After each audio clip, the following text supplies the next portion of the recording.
La Milano dello sport ha vissuto un'ultima stagione sportiva di grandissimo successo. L'Inter ha vinto lo scudetto nel calcio, il suo 20° e ha potuto mettere quindi la seconda stella, la storica seconda stella sulla sua maglia. Nel basket invece l'Olimpia Milano ha vinto il suo 31° di scudetto, Olimpia Milano guidata da capitano Nicolò Melli, tifoso dell'Inter anche lui, e ha vinto appunto il 31° scudetto battendo nelle finals la Virtus Bologna. Quindi una stagione, non dico unica, però di grandissimo successo, molto positiva per la Milano dello sport. Tanto che poco prima dell'inizio delle finals appunto tra Milano e Bologna, la Coppa della LBA del campionato italiano di basket si era fatta un giro in Viale della Liberazione, la sede dell'Inter, per posare di fianco a quella dello scudetto che l'Inter aveva vinto appunto alla fine di aprile nello storico derby vinto per 1-2 che ha regalato la matematica dello scudetto numero 20 al club nerazzurro. Ecco, sulla Coppa della LBA, sulla base di questa Coppa, sono indicati tutti gli anni con tutte le squadre che hanno vinto, hanno sollevato dal cielo la Coppa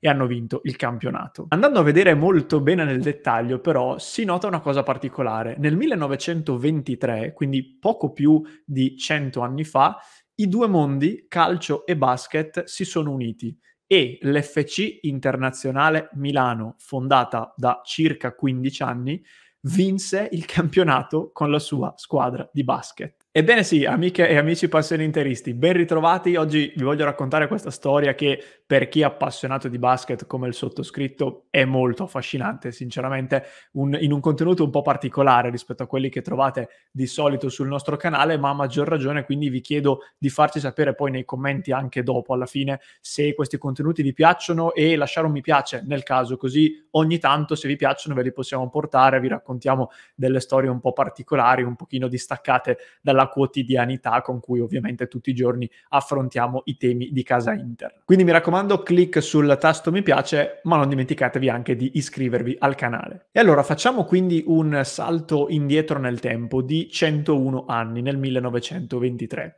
L'Inter era stata fondata da 15 anni e al tempo non si limitava solo al calcio. L'Inter era infatti una polisportiva e tra le diverse sezioni sportive di allora, oltre a quella del calcio naturalmente, quella dedicata alla pallacanestro era particolarmente cara a molti dei soci fondatori. E in quell'anno, nel 1923, si disputava la quarta edizione del campionato italiano di basket. L'Inter, quindi, in primissima fila, si presentava con questo roster: Manzotti, Vito Baccarini, Gustavo Laporte, Giuseppe Sessa, Arrigo Muggiani e Marco Muggiani, con allenatore Arrigo Muggiani, che era giocatore, capitano e anche allenatore. Di alcuni di questi si sanno delle informazioni e sono veramente molto interessanti. Giuseppe Sessa, per esempio, in carriera ha giocato sia nel campionato di basket che in quello di calcio che anche in quello di rugby e alla fine è diventato anche allenatore della nazionale italiana di rugby. Arrigo Muggiani invece, come dicevo, era il giocatore e capitano della squadra e anche l'allenatore ed era fratello minore di Giorgio Muggiani, che è forse più conosciuto, è l'uomo che per primo disegnò lo storico stemma con cui l'Inter, l'FC Internazionale Milano, venne fondata il 9 marzo del 1908. Arrigo Muggiani è stato però anche uno dei fondatori, nonché primo presidente nella storia della FIP, la Federazione Italiana di Pallacanestro. Marco Muggiani, invece, terzo fratello della famiglia, era anche lui presente in questa squadra ed era stato anche il primo segretario della neonata FIP, come dicevamo, e anche primo CT della Nazionale Italiana di Basket, che in quel periodo ha guidato nelle sue prime uscite. Quindi un roster contenuto solo 6 giocatori, oggi siamo abituati a vederne qualcuno in più e siamo abituati anche a vedere diverse squadre che fanno parte del campionato. Ecco, nella stagione del campionato 1923 le squadre in corsa erano solamente 5. Una, la Comense, era di Como, le altre 4 erano di Milano ed erano l'Inter, l'Unione Sportiva Milanese, la Costanza Milano e l'Assi Milano. L'Assi Milano era una squadra che era stata fondata nel 1920 dagli studenti della scuola Cavalli e Conti di Milano con l'aiuto della Young Men's Christian Association ed era una squadra molto forte, si è sciolta alla fine del decennio, durante il quale però, guidata sempre dallo stesso coach Guido Brocca, ha vinto ben 6 scudetti nel 1921, nel 22, nel 24, nel 25, nel 26 e nel 27.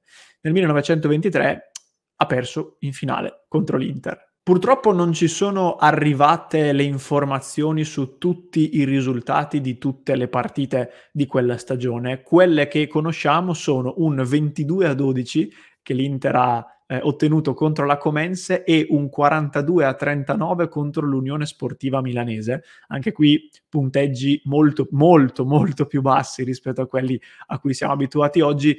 Non ho idea onestamente se si trovino informazioni precise rispetto a come si giocava effettivamente al tempo, al di là poi delle regole, ma anche proprio gli stili di gioco. Cioè sarebbe molto curioso capire ormai più di 100 anni fa come si giocava a basket e come sono state giocate queste partite con punteggi veramente molto bassi. Ecco, l'Inter però ha vinto quello scudetto interrompendo questa striscia di cui vi parlavo dell'Assi Milano, battendo appunto in finale l'Assi Milano. In questo momento vi metto anche a schermo un'immagine, un fotogramma di quella partita, di quella storica finale. Ecco, purtroppo poi la sezione basket dell'Internazionale Milano, come ben sappiamo anche oggi, si è sciolta e lo ha fatto prima della fine del decennio, durante il quale però, oltre alla vittoria del campionato del 1923, ottenne anche altri 2 secondi posti. Quindi l'Inter di fatto è l'unica squadra che può vantarsi di essere campione d'Italia sia nel campionato di calcio che nel campionato di basket. E ora arriviamo all'appello finale. Parlo da appassionato di basket. Sono venuto a conoscenza da poco in realtà di questa curiosità e ho pensato di riproporvela appunto perché so che tra chi ci segue ci sono anche diversi appassionati di basket, ma anche chi non lo è. Comunque è una storia molto curiosa che riguarda la nostra Inter. Ecco, da appassionato di basket, purtroppo questa probabilmente era una cosa che sarebbe stata perfetta l'anno scorso per il centenario di questa storia. Però mi viene da pensare, cara Inter, facci la canotta. Facci la canotta del basket, trova il modo di richiamare questo evento, anche se ormai appunto il centenario è passato, quindi non si può magari fare la cosa perfetta per il compleanno ideale, però facci la canotta. Nel mondo sono tantissimi gli appassionati, credo, di entrambi gli sport e ci saranno tantissimi tifosi, tanto dell'Inter quanto di qualche squadra di basket, e credo che una canotta in formato quindi più basket legata però all'Inter, quindi magari nell'azzurra o con qualche richiamo, secondo me sbancherebbe a livello di vendite. Io la comprerei immediatamente, quindi appello, non so se mai verrà accolto e se mai verrà ascoltato, però trovate il modo, fate una canotta in stile basket ma legata all'Inter. Secondo me verrebbe fuori un qualcosa di spaziale e poi tanti tifosi potrebbero venire a conoscenza di questa storia e quindi sapere che la loro squadra, l'Inter, ha vinto non solo il campionato di calcio ma anche il campionato di basket, ed è una discreta particolarità. Questo era tutto, quindi fateci sapere allora nei commenti, come vi dicevo, se questa storia vi è piaciuta e se anche questi contenuti un po' particolari, un po' diversi dal solito e meno legati alla quotidianità del mondo Inter vi possono piacere. Potete farlo lasciandoci un mi piace naturalmente, ma vi aspetto anche nei commenti, fatemi sapere la vostra, così nel caso, se vi piacciono, come dicevo, ve li possiamo portare e ogni tanto voglio raccontarvi queste curiosità e queste particolarità della storia dell'Inter. Vi ricordo anche il club di Passione Inter, www.passioneinter.club, se volete sostenere il nostro progetto ed unirvi alla nostra grande community. Il campionato sta per cominciare, quindi siamo prontissimi e carichissimi per viverlo insieme a tutti voi. Ed infine, come sempre, se mi stai seguendo in podcast lo trovi in descrizione, mentre se mi segui su YouTube ti lascio un altro contenuto da non perdere cliccando qui.